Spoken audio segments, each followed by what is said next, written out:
Rëndohen akuzat mbi ish çiftin Monika Kryemadhi Ilir Meta. SPAK ka përpiluar raportin 2 mujor të hetimeve nga ku dyshohet se një tjetër episod korrupsioni mund të jetë kryer nga Kryemadhi dhe Meta, ku shpenzimet nga një kartë e dytë bankare prej tyre kapin vlerën e $240.000.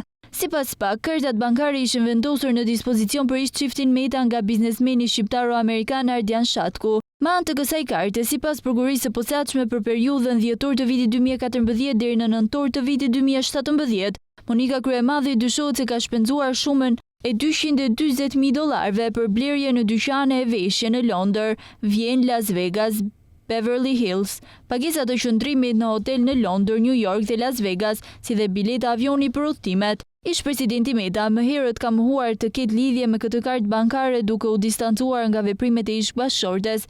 Meta u shpreh se mban përgjegjësi vetëm për veprimet e tij. SPAK ka përfunduar hetimet për dosjen Çesdia dhe lobimin e LSI-s në Shtetet e Bashkuara të Amerikës, si dhe për hetimin pasuror ndaj Ilir Metës dhe Monika Kryemadhit. Ish çifti Meta Kryemadhi që u divorcuan pak kohë më parë janë hetuar për korrupsion, pastrim parash dhe mosdeklarim me fshehje pasurie. Kujtojmë se SPAK e akuzon Metën për veprat penale e korrupsion pasiv i zyrtarëve të lartë shtetëror dhe të zgjedhurve vendor, pastrimi i produkteve të veprës penale dhe veprimtarisë kriminale, refuzim për deklarim, mosdeklarim, fshehje ose deklarimi i rreme i pasurive. Sipas SPAK, janë dokumentuar disa episode ku Ilir Meta dhe Monika Kryemadhi në bashkëpunim mes tyre dhe me funksionarë të tjerë publik janë përfshirë në kryerjen e disa veprave penale.